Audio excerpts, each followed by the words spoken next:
Hola a todos, bienvenidos a una nueva entrevista. Yo soy Dani Mora, quien les acompaña en este proyecto. Hoy vamos a tener como propuesta un enfoque Gestalt compasivo relacional, un abordaje integral del trauma y las adicciones. Para esto nos va a estar acompañando desde Estados Unidos Rafael Cortina. Presentaré un poco de su perfil profesional. Rafael ha sido terapeuta desde hace más de 20 años con experiencia certificada en el estado de California, Estados Unidos. Es consejero en adicciones, profesional certificado en trauma clínico y terapeuta certificado en Gestalt. Actualmente es miembro adjunto de la Facultad de la Universidad Nacional y editor del boletín de la Junta Directiva de la Asociación Internacional de Avance en Terapia Gestalt. Es exdirector clínico del ACI, también miembro de la Facultad de la Universidad de Phoenix, es miembro principal de la Facultad del Instituto Humanístico de Psicoterapia Gestalt en Tijuana, México, y ha trabajado en el programa ambulatorio de diagnóstico dual. Asimismo, ha sido consejero de duelo en San Diego y como trabajador social psiquiátrico clínico principal en Campus de Salud Conductual de Bayview. Entonces, hoy miremos esta propuesta relacionada con el trauma y las adicciones y como siempre, disfruten de este encuentro. Bueno, Rafael Cortina, qué bueno tenerte por acá. Luego de haber terminado tu curso, era imposible no tenerte en este espacio. ¿Cómo estás, Rafael? Muy bien, muchas gracias. Muchísimas gracias por la invitación. Muy emocionado de estar aquí contigo y tener esta charla.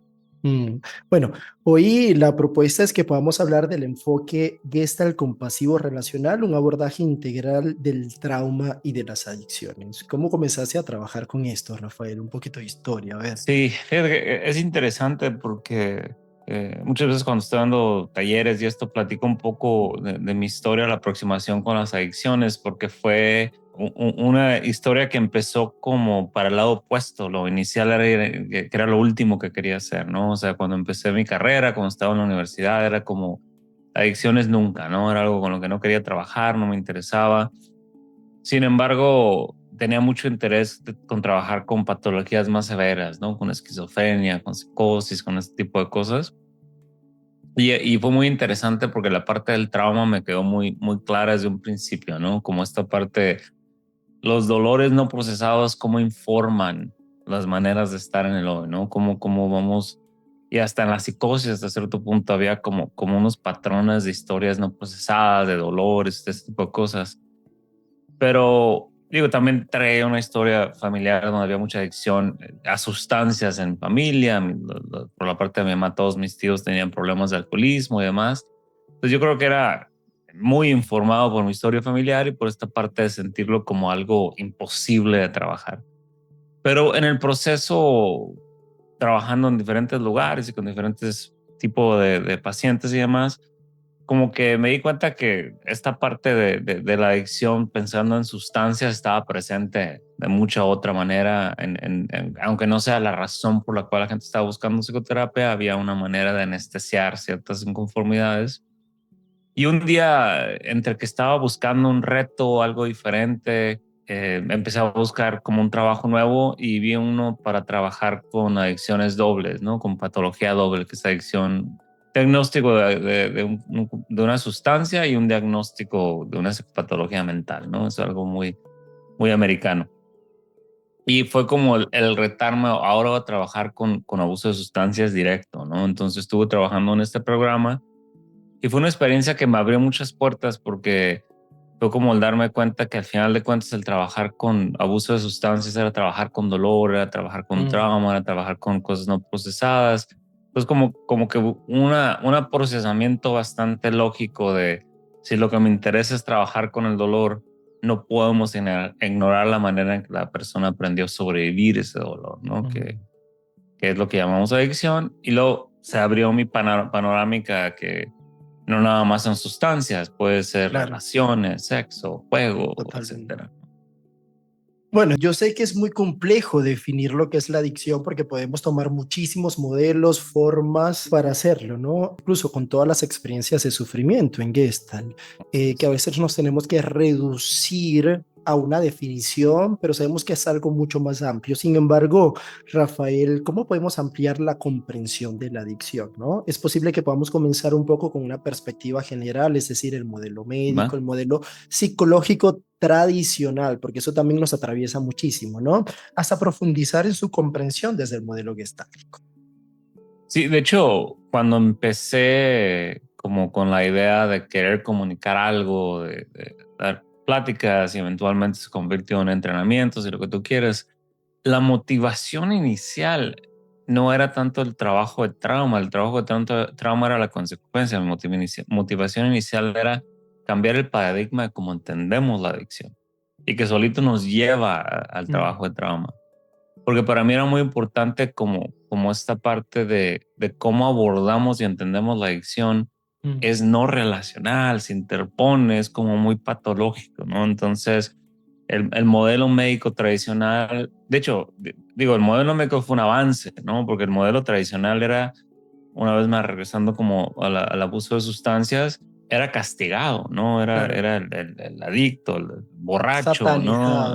satanizado. Satanizado, Mm, que lo vivía en la calle, lo corrían, no era bienvenido o terminaba en problemas legales, ¿no? Terminaba encerrado en algún lado o desechado y era como el mal visto, ¿no? Era mm, como castigado mucho.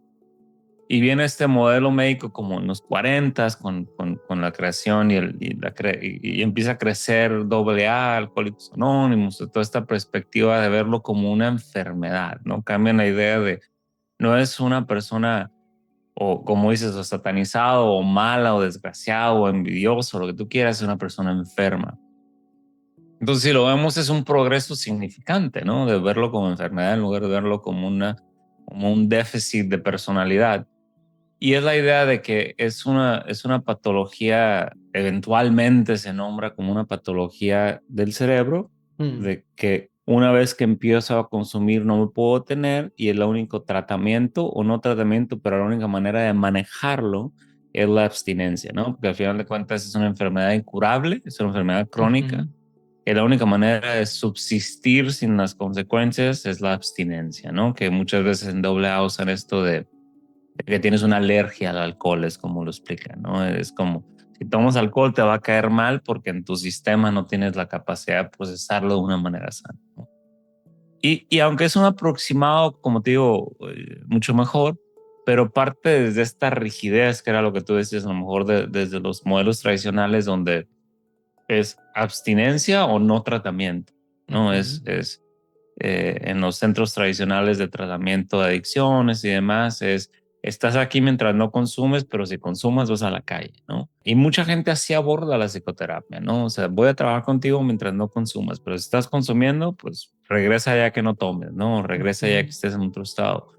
Y esa es la parte que a mí me rompe mucho el no entender en realidad la adicción, porque y viene este concepto de entender la adicción desde su función, ¿no? Que aquí es donde ya entra como la parte más gestal, donde ya entra como esta idea de poder entender el para qué de la patología en lugar de verlo como un síntoma, ¿no? Entonces, ¿cuál es la función en este individuo en su relación con el alcohol o con el sexo, que llega a ser compulsivo y destructivo y trae consecuencias negativas? Pero ¿qué función está teniendo en la vida de esta persona? Y sobre todo, ¿qué función tuvo en su historia? ¿No? Que es donde vemos ujú. esta parte, como entenderlo como un ajuste creativo hasta cierto punto, que en algún momento me ayudó a sobrevivir y que con el tiempo se convierte en maladaptativo y destructivo, pero cumple una función. Mm. Y es muy complejo este modelo tradicional porque finalmente se ve a la persona consumidora como alguien que no pone de su parte o que no pone de su voluntad, Así ¿cierto? es, ¿Sí? Entonces así parece que es. todo depende de la voluntad. Exactamente, exactamente. Y una de las, digo, yo creo que los programas de 12 pasos tienen muchísimas cosas positivas, dan un apoyo que es súper importante, sobre todo cuando alguien tiene un problema de consumo grande y necesita dónde estar el grupo de gente que lo apoye. Pero también como todo, tienen algunas cosas que pueden llegar a ser como no tan beneficiosas. Y una de las frases por un lado tiene mucho poder y por otro lado llega a ser muy destructivo, es esta idea de que el programa funciona si tú quieres, ¿no? Ujú. Funciona si tú lo trabajas. Y entonces lo que implica ahí es que pues mientras vengas y lo trabajas va a funcionar, pero si no trabajas porque si no funciona es porque tú no estás trabajando, no, no porque el programa no sea adecuado para ti. Y hay gente que doble A no les funciona, ¿no? Y otro tipo de aproximaciones sí. Entonces esta idea de lo que dices justamente, ¿no? Que si no quieres mejorar es porque tú estás haciendo algo mal. No porque hay un dolor de por medio, no porque sea una manera de ajustarte, sobrevivir o de anestesiar el mundo, sino porque tú no lo quieres, no lo deseas, ¿no? Entonces, si fuera tan fácil, no hubiera adicción, ¿no? O sea, Totalmente.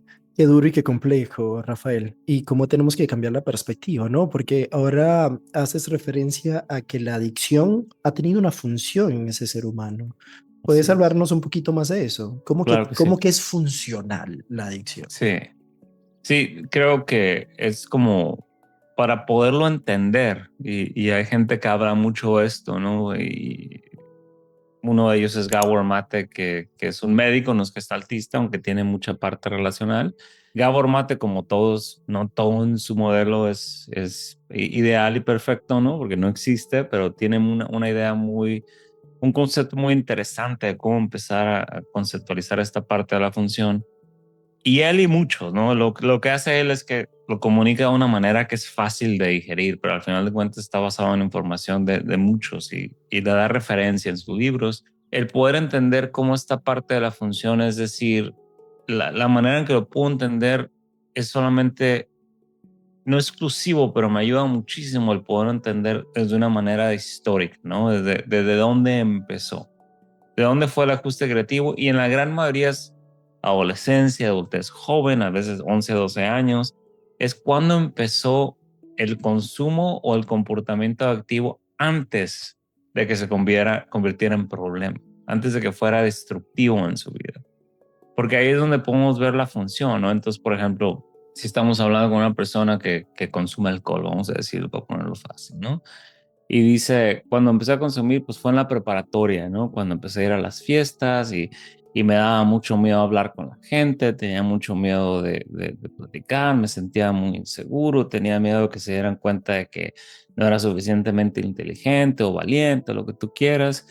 Y llegué a la fiesta, estaban unos cuates acá en la esquina y estaban tomando unos tragos, me tomé un par de tragos y de repente empecé como que más tranquilo, más relajado, contaba chistes y entonces fue como una manera de empezar, y aparte ya tenía amigos y nos íbamos a tomar todos los fines de semana y disfrutábamos y esto me ayudaba como a estar más tranquilo, lo estoy sobresimplificando, ¿no? Pero al final de cuentas, en ese momento funciona, ¿no? Me ayuda a ser un poco más social, a tener un poco más, a olvidarme de mis miedos, etcétera. Ujú.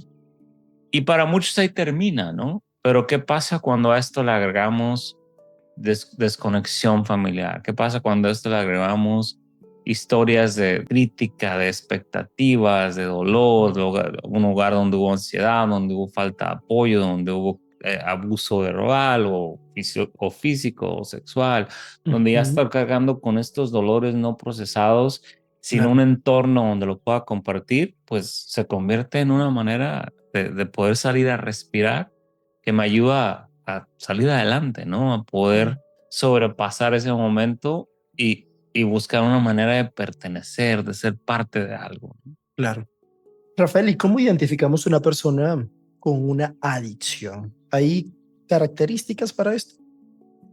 Esa es una muy buena pregunta, ¿no? Porque creo que hay veces que se identifica, digo, hay como todo, ¿no? No podemos negar que hay ciertos niveles de lo severo que puede ser una adicción. Hay gente que, digo, vive en la calle y dice claramente, porque me tocó gente con estas patologías, cuando trabajaba en un hospital, no me interesa cambiar, salgo, tengo suficiente dinero para la heroína, la consumo y el siguiente día me preocupo a ver cómo consigo otra vez y esa es mi vida, ¿no? Pero hay muchas veces donde la adicción no es tan evidente, sobre todo cuando estamos hablando de adicciones que socialmente son más aceptadas, ¿no? Por ejemplo, una de las cosas más adictivas que tenemos es el trabajo para muchos, el logro académico y profesional y económico. También la tecnología se ha convertido bastante compulsiva y activa.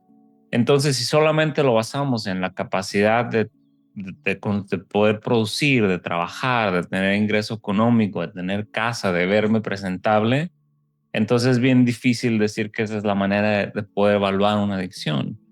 Para poderlo entender, creo que es donde tenemos que indagar un poco más en la historia de la persona, en ir como desmenuzando un poquito de qué manera aprendí a sobrevivir, y entonces ya empiezo a ver estas partes que son más típicas de la adicción, ¿no? Que empieza a haber consecuencias negativas, y a pesar Ujú. de estas consecuencias negativas no puedo parar. Y las consecuencias negativas que pueden ser fisiológicas, ¿no? Cuando vemos a alguien que tiene una relación compulsiva con el trabajo, por ejemplo, y no come, se malpasa, no duerme. Otra parte es en las relaciones, ¿no? Una persona que trabaja 80 horas a la semana, pues su relación con su pareja o con sus hijos o con su familia o lo que sea, pues va a estar afectada, ¿no? Va a estar presente, no va a haber una Claro. conexión. Hay consecuencias emocionales, ¿no? Que tanta carga, acumulación de estrés, de ansiedad, de preocupaciones, de no sentirme suficiente, todo este diálogo interno que a pesar del éxito nunca se satisface, ¿no? Es como necesito más y más y más y más. Entonces empezamos a ver cómo estas partes, como un poquito más de la manera en que algo que llamamos adicción, que es esta compulsión con consecuencias negativas, es donde podemos empezarlo a medir, ¿no? El poder decir, a pesar de que esto me daña, no lo puedo dejar.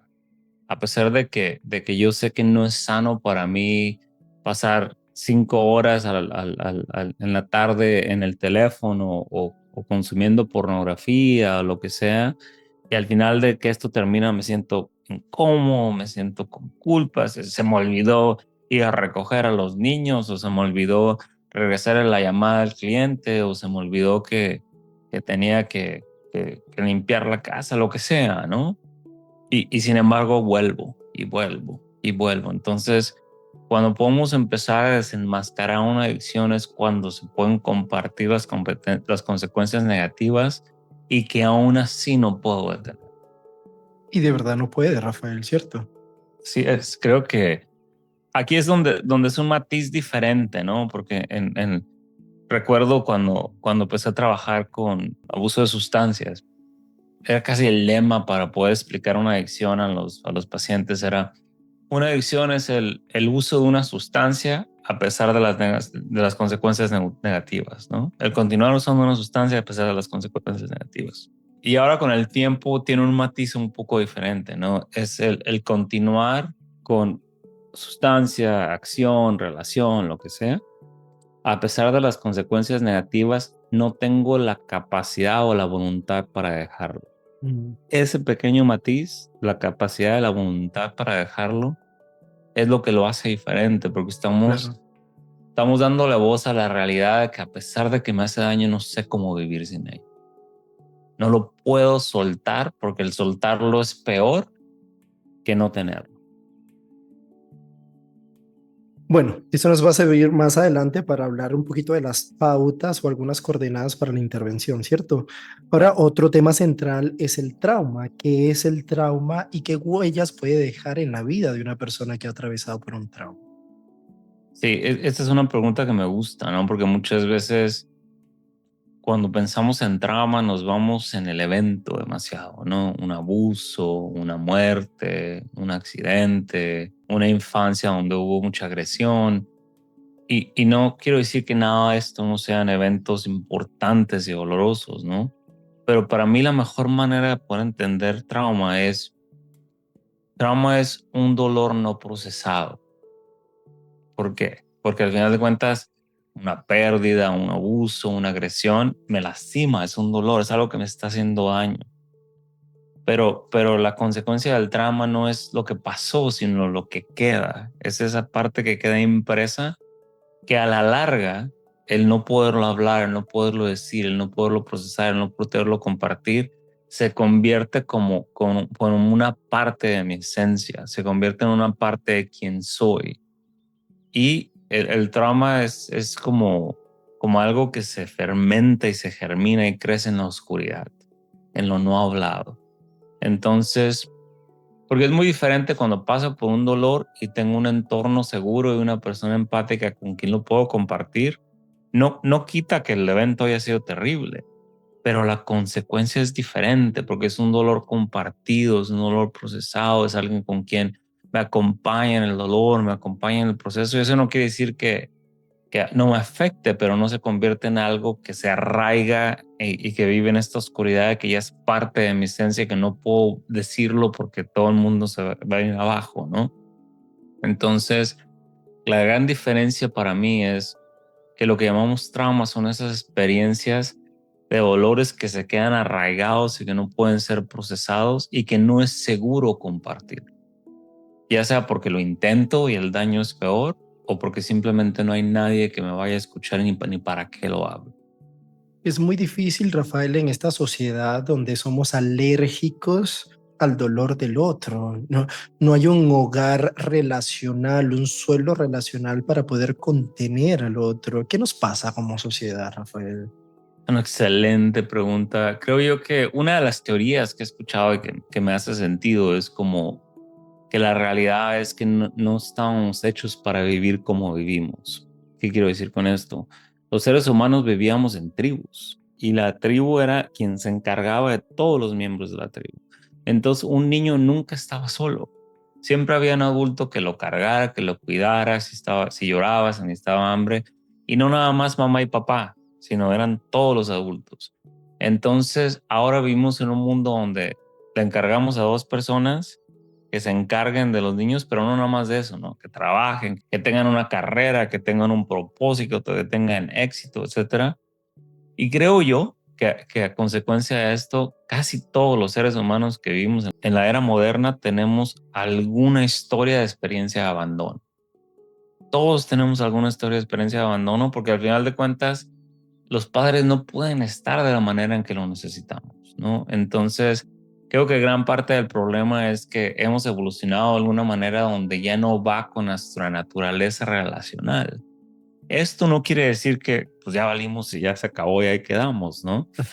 Sino que debe haber una conciencia relacional, ¿no? Ujú. Entonces, a lo mejor como padre no podemos satisfacer lo que la tribu le brindaría al niño, pero sí puedo satisfacer momentos de calidad relacionales, de enfoque, de seguridad, de escuchar, de poner el teléfono a un lado y apagar la tele y olvidarme de la oficina por 30 minutos, una hora y poder estar en la presencia de lo que el niño necesita, ¿no?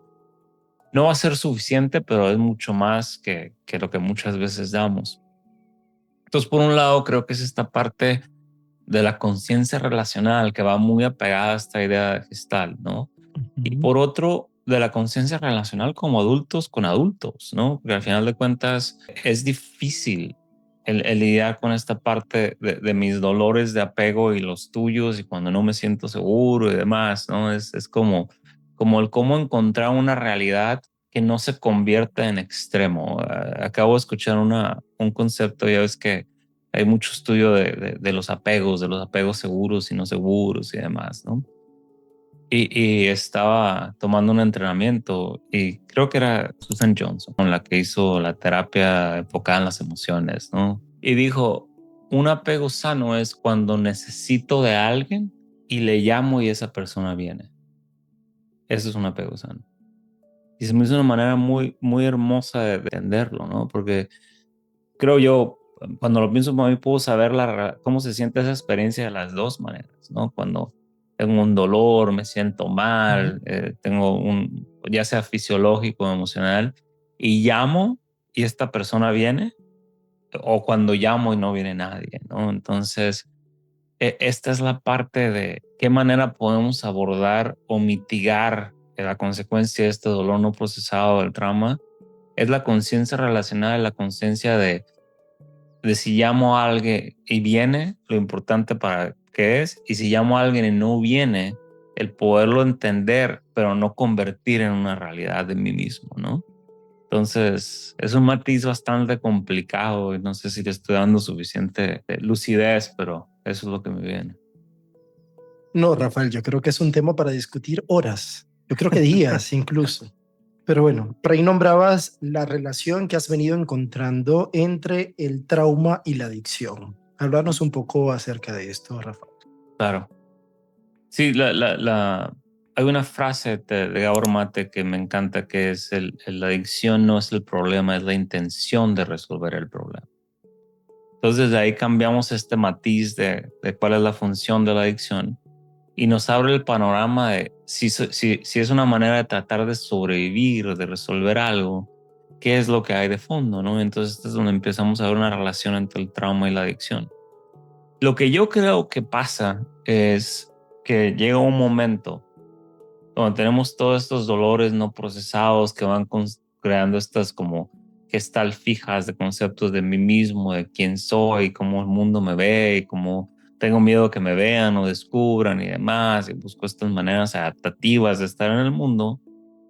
Y por otro lado están estas experiencias que pueden dar placer o que pueden ayudarnos como a tener desconexión, ¿no? Sexo, enamorarme, éxito, sustancias, etcétera, ¿no?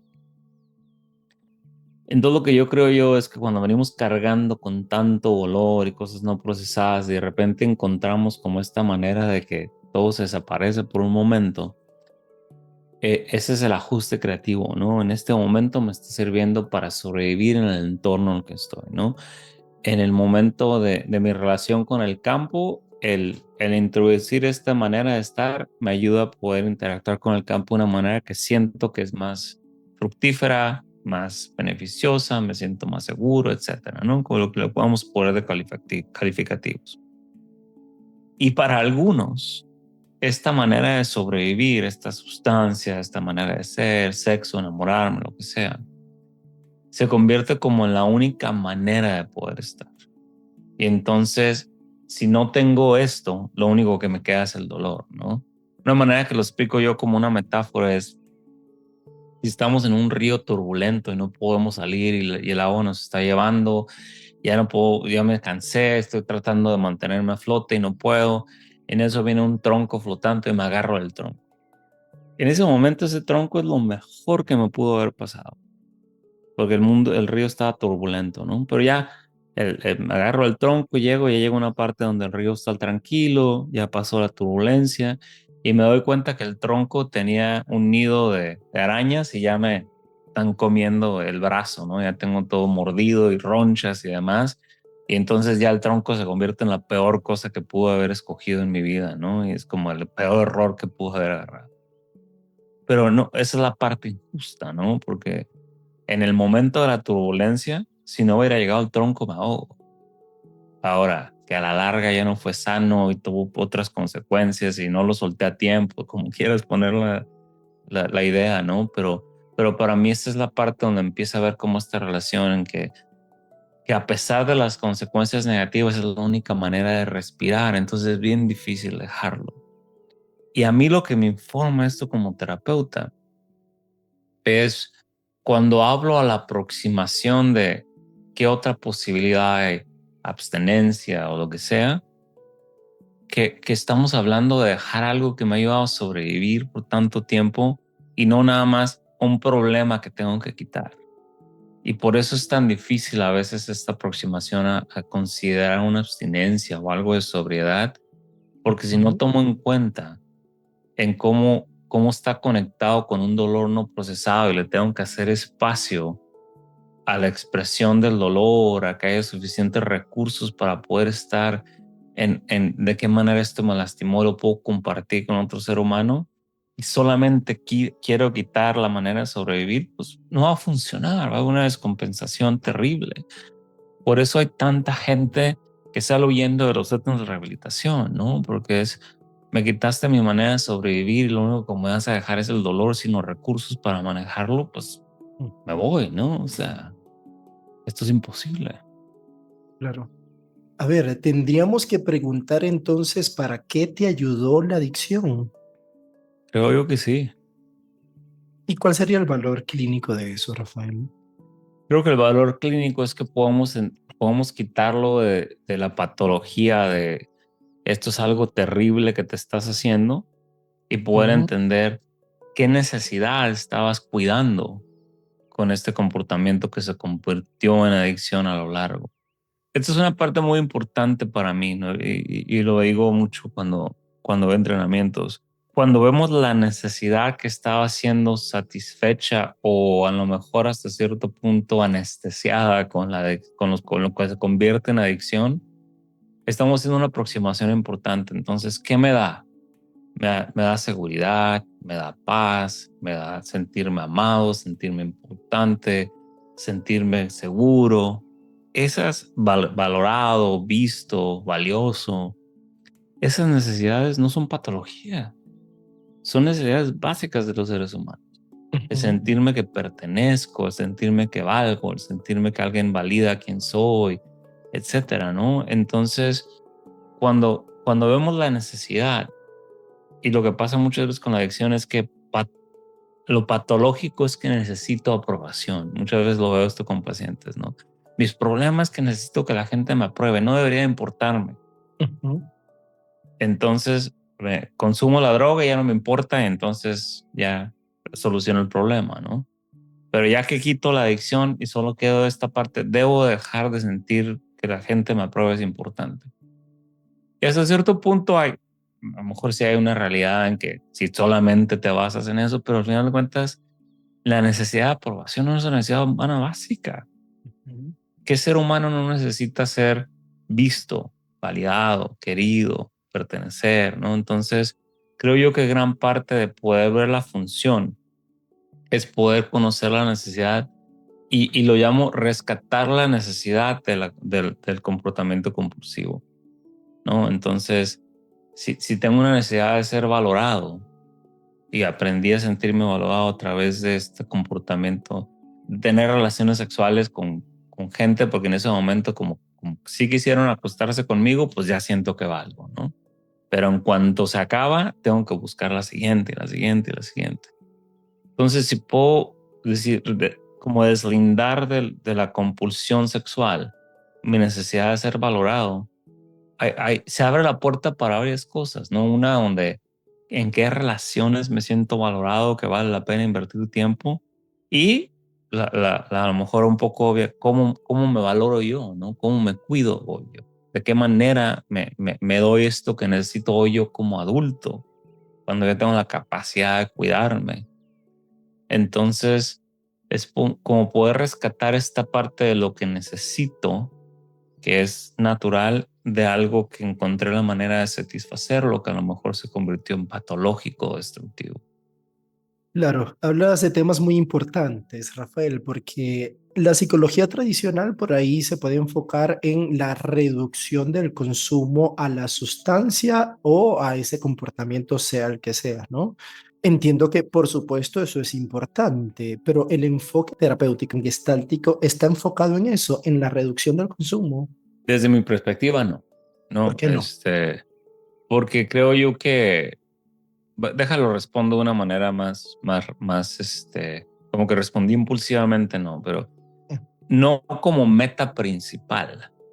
Porque no podemos negar que la reacción al consumo puede ser parte del proceso terapéutico, sobre todo si estamos hablando de alguien que se está tomando una botella de whisky, de tequila diaria, de vodka, pues sí, obviamente la reducción de ese consumo es importante, o alguien que está teniendo relaciones sexuales con 10, 15 personas a la semana, obviamente no es lo más sano para esta persona desde un ámbito relacional y fisiológico, ¿no? Porque al final de cuentas también hay consecuencias fisiológicas.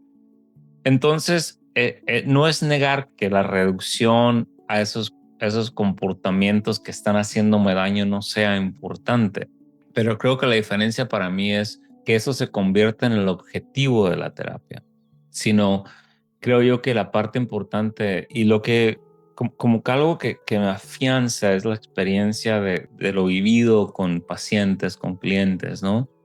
Donde cuando abrimos el enfoque a poder entender la función de la adicción, a poder entender de qué manera, en qué momento funcional, en qué momento te ayudó a sobrevivir, qué es la necesidad que se está satisfaciendo, qué dolor se está anestesiando, qué conexión hay esto con la expresión de dolor, de qué manera podemos empezar a expandir la conciencia de mí mismo, el poder darme cuenta de cómo estoy. Lo que me he dado cuenta es que han pasado dos cosas. una reducción gradual, o cuando eso no es posible, la decisión, estoy listo, estoy lista para dar el paso y ya sea ir a un centro de rehabilitación o lo que tú quieras, dependiendo de la necesidad, pero no desde una obligación de que lo tienes que hacer. Y lo que me he dado cuenta que es diferente con esto, no que cuando llegan a esto se decide ya todo es color de rosa y no debe recaídas, ¿no? Sino que la consecuencia de tomar la decisión va en congruencia con lo que están viviendo y no en congruencia con lo que el campo necesita de mí, solamente lo hago para el campo. Sino hay una Claro. integración entre el campo y el ser. De esto viene desde algo que veo que es para mí, a pesar de lo difícil y las altas y bajas y lo complicado, en lugar de lo tengo que hacer por las consecuencias negativas y para poder satisfacer estas consecuencias negativas y que me dejen en paz. Aunque el resultado final sea el mismo y dices, no vuelven a usar nunca en su vida, la integración es diferente. A ver, Rafael, en medio de mi interés, quisiera saber un poco de en estas experiencias de trauma y adicción, ¿sí?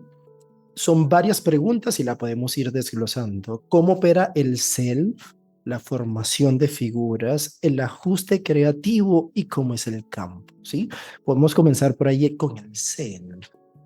Creo que el, algo escuché recientemente que me gustó, que era como la idea de que el concepto del self es una consecuencia más que algo que se pueda ver claramente, ¿no? Y creo yo que esta es la manera en que yo lo entiendo, que vamos creando una esencia de quién soy en base a estas maneras, y va un poco ligado con los ajustes creativos, no nada más con el ajuste creativo que llamamos adicción a la larga, sino estas maneras de estar en relación en el campo, la manera en la información, de cómo lo integro, y voy integrando una idea de quién soy. Y es donde creo yo que una de las adaptaciones más increíbles que tenemos como seres humanos es cuando creamos conceptos de nosotros mismos que nos ayudan a adaptarnos al entorno, ¿no? Por ejemplo, si un niño pequeño está en un medio ambiente y hay como estas expectativas irreales de cómo se debe comportar y de lo que es ser niño y va como un poco en contra de sus expresiones naturales y lo que tú quieras, ¿no? Creemos como, y hay como tensión, agresión, expectativas, enojos y de repente se da cuenta que cuando hace algo chistoso y la gente se ríe, se calma un poco la tensión, ¿no? Y entonces, y le es como muy natural ser gracioso. Y esta parte de ser el gracioso de la familia, el chistoso, le ayuda como a difundir un poquito la tensión y es como esta parte muy adaptativa para poder estar en su entorno, ¿no? Y entonces crea una idea, no, pues, mi humor es bienvenido, ¿no? Pero sin embargo, si hay tristeza, si hay enojo, ese no es permitido. Y entonces también aprendo que, pues, mi humor es bienvenido, pero mi dolor no es. Y si no cumplo con ciertas expectativas, pues no voy a pertenecer. Y entonces, ¿qué pasa con esto? ¿No? Esta es mi visión. Empiezo a crear conceptos básicos de quién soy. Soy chistoso, pero no soy inteligente. No merezco amor, pero si los hago reír, si me quieren, ¿no? Y la manera en que yo creo que esto va creando es que empiezo a crear estos conceptos que en el momento es la mejor manera que tengo para sobrevivir mi entorno, es el mejor ajuste creativo que tengo. No es que ellos no sean amorosos, es que yo no merezco amor. No es que ellos no tengan la capacidad de buscar mis habilidades y lo que me hace a mí inteligente, no soy inteligente de la manera en que ellos creen que son, entonces el problema soy yo, no soy Ujú. suficientemente audaz, inteligente, valiente, etcétera, ¿no? Esta adaptación, que en su momento es la mejor opción, a la larga es cuando empieza a ser mal adaptativo, ¿no? Porque no Ujú. soy inteligente, no soy valioso, no tengo capacidades, sin embargo, tengo que relacionarme, tengo que tener amigos y pareja y lo que tú quieras. Y para mí es como una manera de aunque a lo mejor un poco simple, ¿no? De poder entender de qué manera se van creando estos conceptos Ujú. que se convierten en rígidos y entonces esta relación con el campo ya no es flexible, ya no va y viene, ya es rígida, ya es cada vez menos, ya hay menos posibilidad de explorar en el campo donde no pueda ser dañado, donde no pueda ser lastimado o expuesto. Y entonces creo yo que vienen estas figuras que llamamos adicción, ¿no? Donde de repente encuentro esta manera, ya sea porque me enamoro, ya sea porque alguien quiere tener relaciones sexuales conmigo, lo que sea, es que puedo controlar en el teléfono la pornografía a la hora que yo quiera, puedo ver lo que me dé la gana y como sea. Y aparte de que me da placer y se siente bien, es como ese momento de desconectarme, olvidarme del mundo. Y entonces me empiezo a relacionar al mundo desde lo que me ayuda a sobrevivir, desde lo que me ayuda a poder tener esos momentos de, ya sea de alegría, de placer, de relajación, de calma, de paz, controlados, ¿no? O un pseudo control, porque yo lo elijo y yo lo manejo cuando yo quiera. Michael Clemens habla un poco esta parte del proceso de adicción, que llamamos, empieza a disminuir la creación de figuras nuevas. Entonces ahí es donde estamos entrando en un proceso de adicción más profundo, Ujú. donde lo nuevo empieza a desaparecer y solamente me quedo con lo que me ayuda a continuar sobreviviendo. Ujú. Importante, Rafael, porque mientras hablabas yo anoto acá, ¿no? La función ella, todo lo relacionado con la conciencia corporal, con la necesidad más corpórea, ¿no? Está Ujú. muy afectada porque todo lo relacionado con el displacer se convierte en intolerable y finalmente hay una elección muy fijada a algo que me va a satisfacer, ¿sí? Así Algo es. me satisface y ya. Entonces eso se convierte como una Ujú. obsesión ante la elección de un objeto muy alucinatorio, ¿no? Como que esto es lo único que me va a satisfacer. Así Entonces es. la elección es muy compleja porque la gran pregunta que yo te hacía incluso en las clases, este paciente puede elegir porque elige lo mismo de siempre. Obviamente ya por ahí has nombrado por qué lo elige, ¿no? Ujú. Y estás hablando también de la función personalidad donde está muy afectada, no sabe ni quién es esa Así persona. es. No sabe, porque cuando estamos en un proceso de adicción, todo el pensamiento y la conciencia está cómo consumo, cuándo consumo, con Así quién es. consumo, cómo hago para conseguirla, y todo está en relación a eso. Entonces, me parece que el self está tan disminuido. Así Eh, es. Ahora bien, ¿qué hacemos con eso, no? Porque también hay otra postura de que en la situación de campo está organismo-entorno. Ujú. Ujú. Sin embargo, cuando se pasa la adicción, se pasa a una forma de ver la vida que es yo esto. Ya se desaparece un poco el vínculo humano con el otro y aparece justamente es la elección con la sustancia y se Ujú. desaparece la otredad, la alteridad. Entonces es muy complejo. ¿Cómo hacemos con estas situaciones, Rafael? Es una excelente pregunta y creo yo que exactamente creo que le diste al clavo, ¿no? Es el problema, y lo describe súper bien, ¿no? Que llega un momento donde el ser está tan disminuido que la figura más grande es la adicción y vivo alrededor de ello. Y exactamente esto es lo que pasa, ¿no? Donde hablamos que la capacidad de elegir, eso es lo que está completamente ausente en la adicción. Ujú. Y eso es una parte bien importante, ¿no? Que hablábamos como esta idea original de que la gente lo elige, ¿no? Y que no estás eligiendo y que sigues eligiendo la adicción. La parte más importante es que si lo entendemos desde todo esto que acabas de resumir de una manera súper, súper brillante, lo que está completamente fuera de su alcance es la capacidad de elección. Entonces, ¿de qué manera recuperamos? Por eso creo que la parte de recuperación o de elección es una Ujú. palabra correcta, porque empiezo a recuperar mis funciones del yo, Ujú. empiezo a recuperar mis funciones de personalidad, empiezo a recuperar mi relación con el campo. Y entonces puede que la posibilidad de elegir empiece a volverse a retomar, ¿no? Pero ya puedo elegir entre qué, porque cuando mi vida es esta manera de sobrevivir y dolor, pues no hay mucha selección, no hay mucho campo, no hay Ujú. muchas opciones. Entonces, a la hora de que vamos ampliando, vamos retomando y vamos reconectando con estas funciones del yo y empiezo a darme cuenta que puedo tener un poco más de capacidad de elegir qué camino voy o con quién estoy o con quién me relaciono o qué cosas tomo de mi familia, de Mm. qué manera me relaciono con ellos, empiezo a tener la verdadera capacidad de elección. Y muchas veces lo he escuchado de pacientes que dicen, el día de hoy elijo no consumir porque tengo algo que perder, que es mi salud, mis relaciones, mi trabajo, mi propósito de vida, etcétera, ¿no? Pero cuando esto está muy escaso, pues no hay mucho que elegir, ¿no? Y muchas veces es la parte de la recuperación, el recuperar mis relaciones, mi capacidad de estar, mis funciones, mi propósito de vida hasta cierto punto.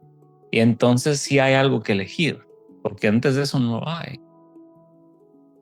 Estoy recordando una frase muy común que no se le puede dar tratamiento a una persona hasta tanto no toque fondo. ¿Qué pensás Mm. vos de esta frase? Sí, claro, es una de las fases, ¿cómo se dice? Eh, Insignia, yo creo. sí, en los 12 pasos y en el mundo de las adicciones de sustancias es muy común, ¿no? Mira, es algo con lo que me he debatido bastante, tanto internamente como con otros, ¿no? Porque creo yo que, por un lado, el tocar fondo, pues significa muy diferente para cada quien, ¿no? O sea, porque alguien en el fondo es que esto está empezando a causar problemas en mi relación y ya falta el trabajo 3 veces, ya estuvo, no quiero más consecuencias, ¿no?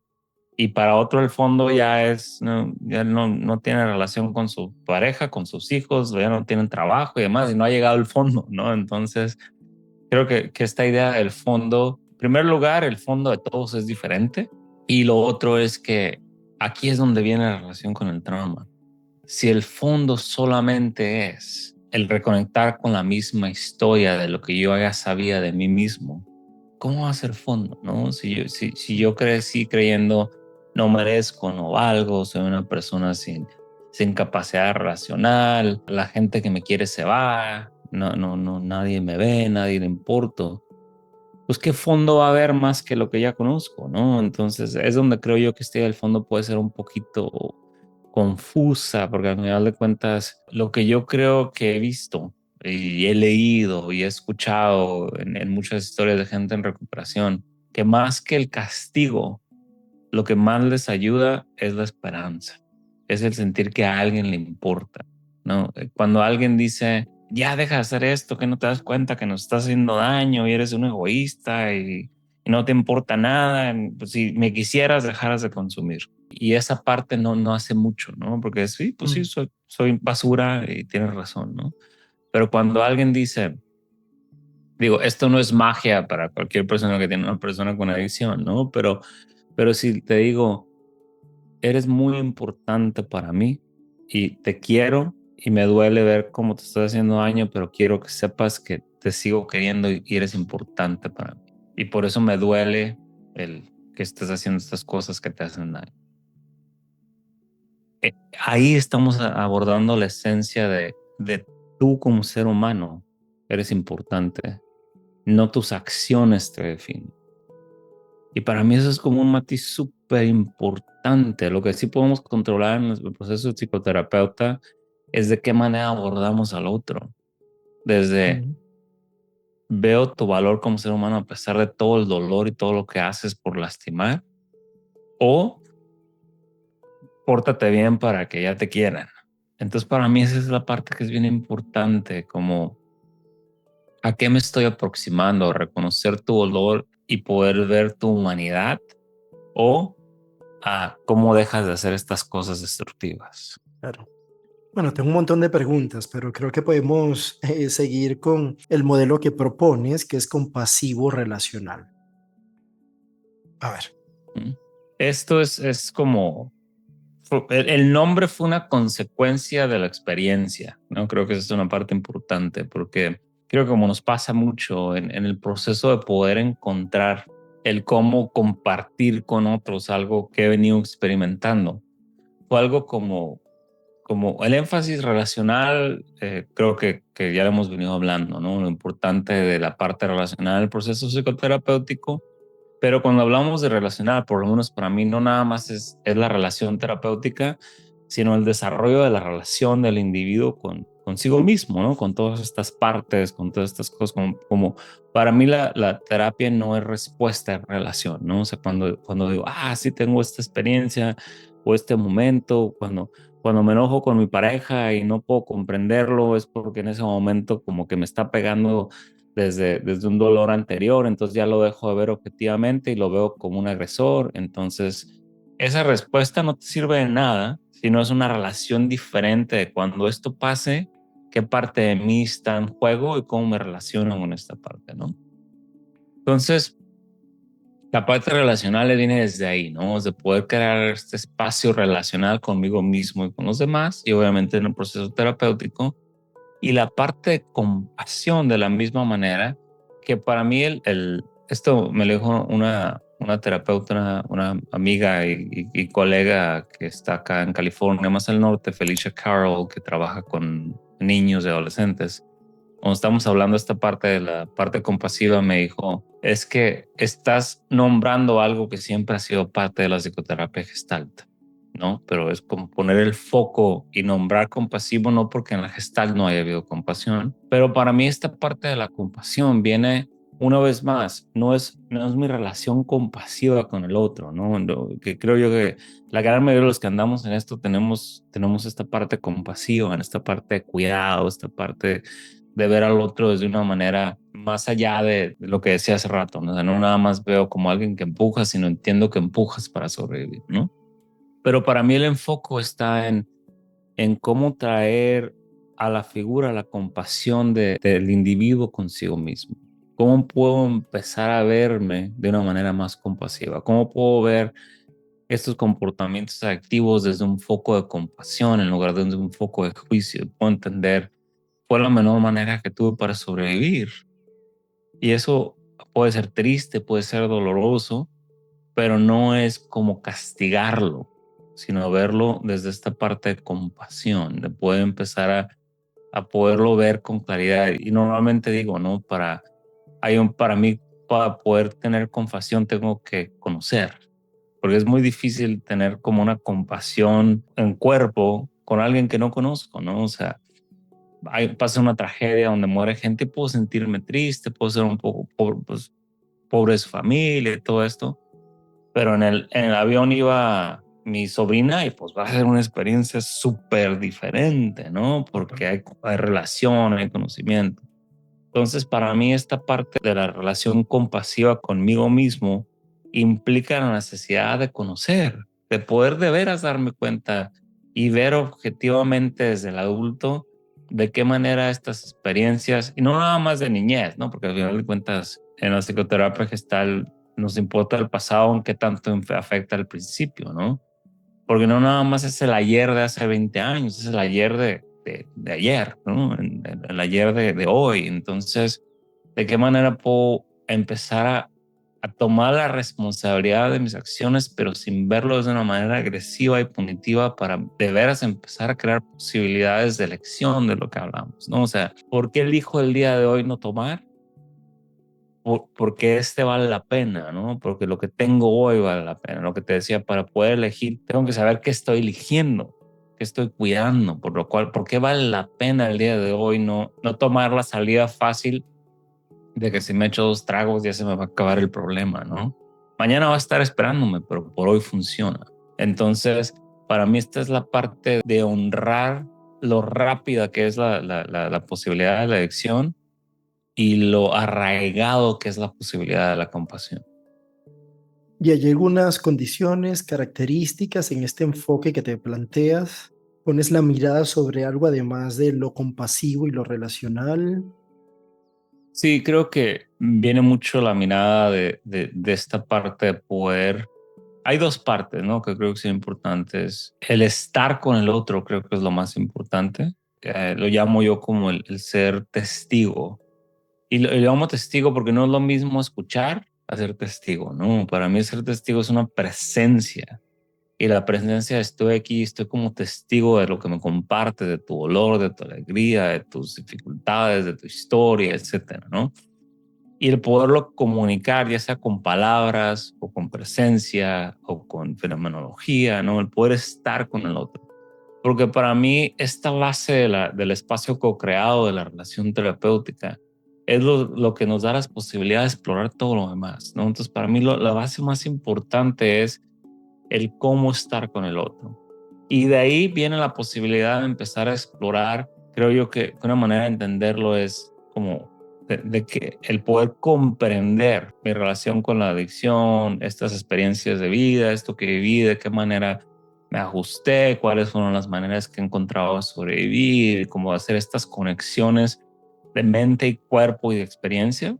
Y luego Ujú, viene la otra parte del proceso corporal, ¿no? De cómo trabajar. Ahora que ya lo veo, cómo hacerle espacio en ujú, cuerpo a esta experiencia, cómo darle voz a lo no hablado. Y voz a ujú, lo no hablado no siempre es, esto fue lo que me pasó. Voz a lo no hablado es, en este momento siento en mi estómago este vacío profundo y este como dolor que me aprieta. Eso es darle voz a lo no hablado, ujú. ¿no? Es darle voz a lo no expresado, de que muchas veces, y creo yo que a veces es, sí, cuando lo podemos llevar al cuerpo, es donde está lo que a veces no ha sido procesado, lo que a veces ha sido desconectado Ujú. para poder sobrevivir. A ver, Rafael, hay unas a veces gestalt fijas o introyectos, hay unos básicos, ¿no? Que ya los nombrabas, por ejemplo, estoy preparado pero no puedo seguir, Ujú, o es que yo no puedo vivir sin la sustancia o el comportamiento. ujú, Por lo que dices, por lo que está debajo de ese comportamiento, es algo más terrible que el consumo en sí mismo, que la situación en sí mm, misma, ¿no? mm. ¿Cómo acompañamos esa situación tan terrible y además terrorífica para el paciente? Sí, creo que esta es una parte súper importante porque la mejor manera de acompañarlo es no queriendo cambiar, Mm, que es lo mismo que es la mejor manera de acompañar el dolor. qué La bonito eso. mejor manera de acompañarlo es dándole espacio para estar con él, Ujú, para que exista, para que se exprese, para que se viva, para que se comparta. ujú, Y después vendrá el qué hago con ello, el para qué, el demás, ¿no? Pero ujú. yo creo que muchas veces lo que hacemos con el dolor, con el miedo, con la tristeza, ¿no? Con estas emociones que a veces pueden ser muy, muy pesadas, es el cómo lo mejoro, ¿no? En lugar de cómo estoy con él.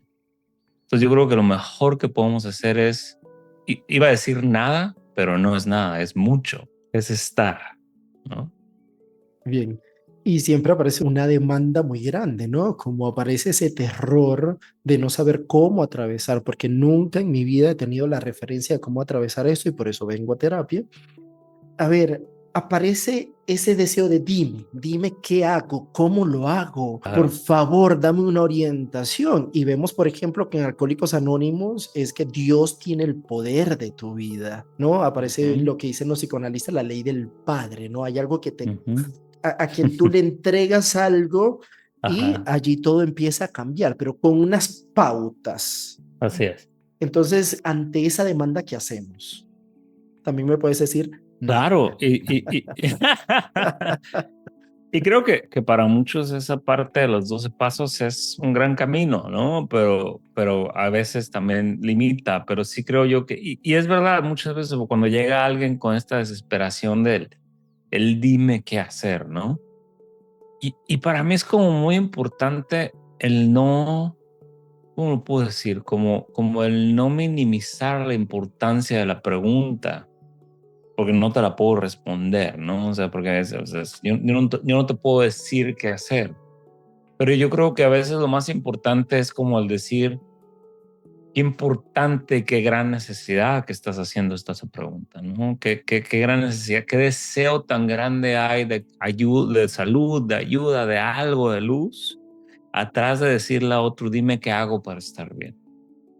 Entonces, para mí es importante el como honrar la pregunta y desde ahí poder responder de buenas a primeras, no sé, pero lo podemos explorar, Mm, ¿no?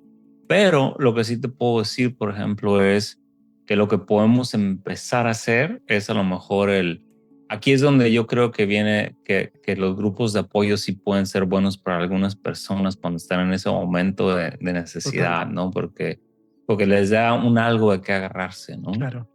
Entonces es como el poder entender que lo que hay detrás de la pregunta es un gran deseo de no estar solo, ¿no? Entonces lo Ah, que te puedo dar es un acompañamiento a encontrar esas respuestas juntos y a lo mejor un poco de guía, te puedo dar ideas, perspectivas, lo que ujú, tú quieras, ¿no?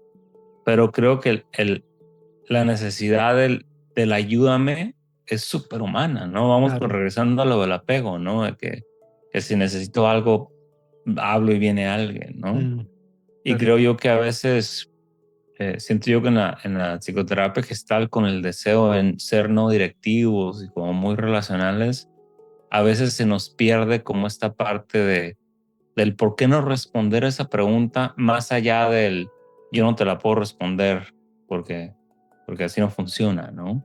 Sino el poderlo responder de una manera racional de vamos a descubrirlo juntos, ¿no? Creo que esa Claro. parte es bien importante para mí, en lugar de yo no sé, el juntos. Mm. Bien, Rafael, me quedan dos preguntas que sí o sí te quiero hacer. Va.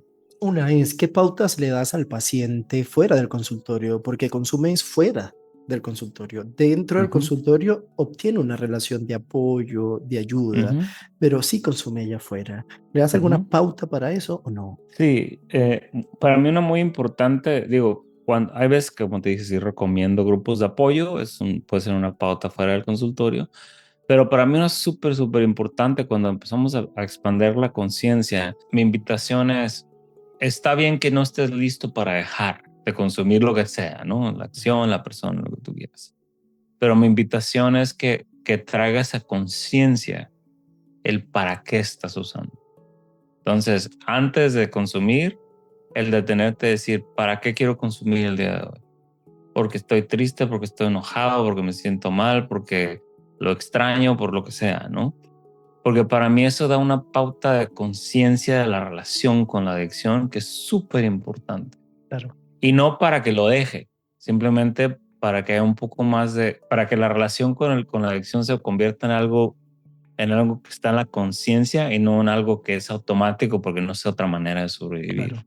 Y eso me ha traído pautas valiosísimas en la relación de terapia, ¿no? O sea, recuerdo un joven de 30 y tantos años que llegó y dijo, hablé con mi mamá, y hay una relación ahí demasiado larga, de mucha turbulencia de ciertas cosas. En cuanto terminé de hablar con ella, lo único que quería era tomar. Y tomé y me acabé la botella, pero en el momento que me di cuenta que quería tomar porque no sabía qué hacer con todo este enojo, toda esta rabia que no podía expresar, y cuando tomé, pues ya me desconecté de la rabia. Entonces, lo menos importante de esa historia fue que se tomó una botella. Lo más importante es esa rabia no expresada y la única manera de poderla sobrevivir es tomando. Claro, impactante. Y por último, ¿cuál es la belleza de la adicción y del trauma? Bien, buena pregunta. Creo que la belleza que para mí es uno de los conceptos más hermosos de la psicoterapia gestalt, es la autorregulación del organismo. Para mí la belleza de esto es que encontré la manera de sobrevivir en base a las posibilidades de las que tenía y que el poderlo compartir, el poderlo traer a conciencia, el poder volver a tomar sí, hasta cierto punto, el control de mi vida en cuestión de esto fue el dolor, esto fue lo que pasé, esto fue lo que me marcó, esto fueron las experiencias que sobreviví. Y el día de hoy puedo darme cuenta de los aprendizajes que esto ha dejado, ¿no? En muchas veces oyes en el mundo de la recuperación cuáles son las bendiciones de la adicción, ¿no? Y a veces como que las bendiciones de la adicción es que no, y no queremos decir con eso de que si no hubiera pasado esto no hubiera aprendido, ¿no? Porque yo creo que para mí esa idea de todo pasa por algo es como completamente burda, ¿no? Creo que las cosas pasan y elijo aprender de él. Y esa lección de aprender es como la belleza de esto, ¿no? Que viene la posibilidad de la trascendencia, ¿no? De estas experiencias, este dolor, estas dificultades, estas turbulencias en mi vida, ¿qué me dan ahora? Que a veces es como puedo valorar estas cosas, puedo tener más conciencia, puedo tener más empatía hacia otros, puedo tener una relación conmigo de otra manera. Entonces creo yo que lo bello del dolor humano es que es parte de la humanidad. No podemos vivir la vida sin que haya movimientos de dolor y de tragedia y de pérdidas. Entonces, ¿qué nos da? La aceptación de que los seres humanos somos imperfectos, que la vamos a regar y la van a regar, como decimos en México, que el otro se va a equivocar, que va a haber desilusión y que eso no quita que el amor y la relación con el otro no valga por los errores humanos. Mm, Y para mí esa es la parte donde cuando me doy permiso de cometer errores y le doy permiso al otro de también ser un ser humano con faltas, entonces puedo vivir una relación muy bella conmigo y con otros, ujú, porque ya no depende de la perfección. claro. Rafael, generalmente hay mucha distancia a atender a personas que están atravesando por trauma y adicciones, ¿no? Porque estas personas no cambian. Sabemos que si nos enfocamos en el modelo que es una enfermedad crónica cerebral, entonces no hay cambio y que va a ser una enfermedad para toda la vida, de que hay agresiones, de que se le tiene miedo a la recaída, porque entonces me Ujú, voy a sentir insuficiente. Es muy frustrante porque cuando logramos cosas recae y demás, ¿no? Además que la familia y todo el alrededor siempre está muy enfocado en que la persona deje de consumir, o sea, esa es la medida del cambio, ¿no? ¿Cómo invitarías a los terapeutas para que puedan trabajar con esta ujú. experiencia? Creo que lo primero es reconociendo que todo lo que acabas de decir es verdad. Eso es lo que lo hace difícil, ¿no? Sería como muy injusto negarlo. Ujú, Pero también eso es todo lo que lo hace valioso e importante. Porque al final de cuentas, aquí es donde está el parteaguas para mí, ¿no?